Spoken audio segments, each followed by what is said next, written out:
that moment when James unveils the Chiron to go with the translator of the evening, and I normally lose my mind because of his acerbic wit, his juvenile sense of humor, and the fact that I am no better.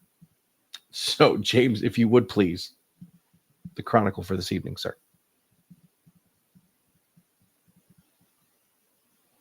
The fuck? I'm not wrong. Yes, I'm going to go here. No, James, your first name in tonight's Wisey Translator, and his name is escaping me, but you know, when I say what he does, you'll know who it is, and it is Toronto Blue Jays manager. His name escapes me. John Schneider.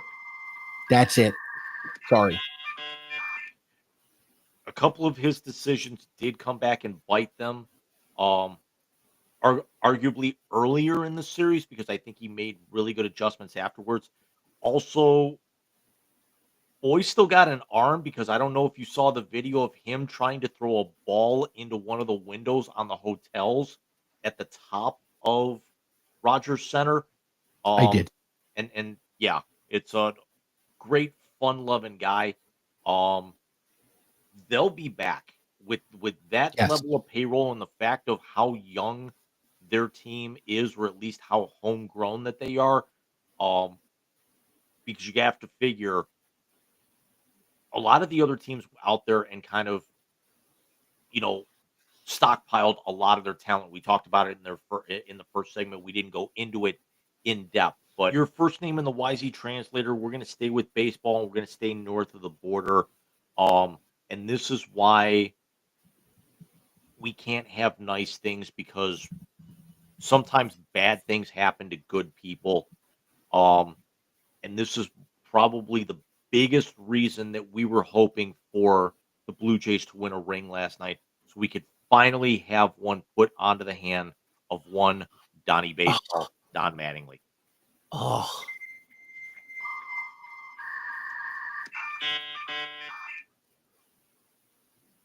That one hurt the most, to be very honest with you. Did I, being a Cleveland loyalist, want the Blue Jays to win so Shane Bieber and Andres Jimenez could get a ring? Yes, because I forgot about Ernie Clement, to be very honest with you, that he was with the Guardians.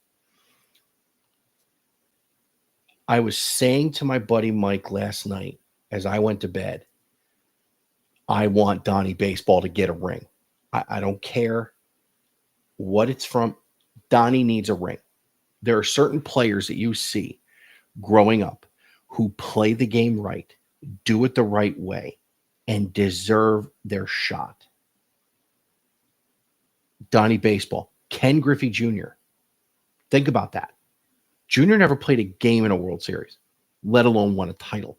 Tony Gwynn. Okay, James, your final name is the world of college football. Your name is the now departed head coach of the Auburn Tigers, Mr. Hugh Freeze.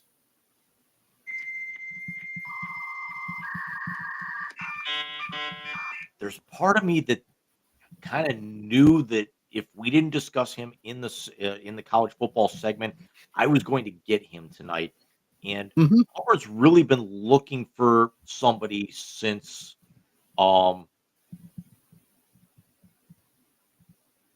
Malzahn. Arguably, yeah. I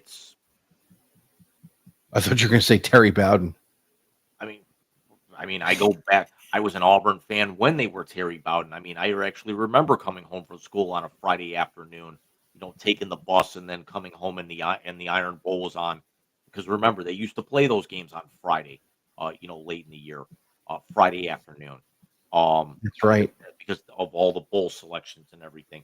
This is, these once proud programs that we're actually seeing, your Vatex, your Auburn, South Carolina. This is another thing that's happened in college football, is now the cavalcade of names being shoved out the door. Sir. Mike, I'm going to stay in college football here, and then we're actually going to I'm going to put a little kind of a little extra segment after the translator tonight for two things that we could have covered during their appropriate segments very quickly. But we did bring his name up during the college football segment, and I wanted to get your feelings on it because, for all intents and purposes, he's always been stuck behind the 8 ball his first few years in school, and that is Dylan Raiola.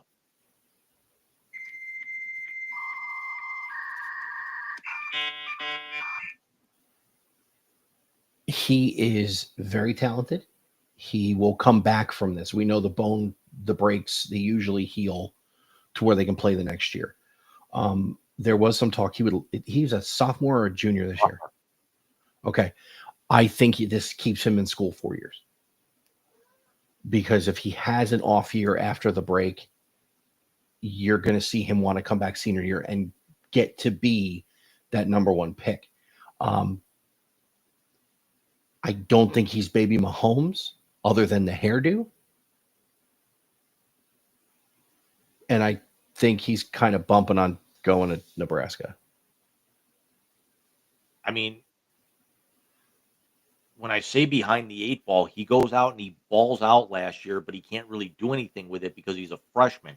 Now he's a sophomore and he's starting to get a lot more rub. And then he goes out and now he's got the leg break, and that's going to basically hamper him going into his junior year.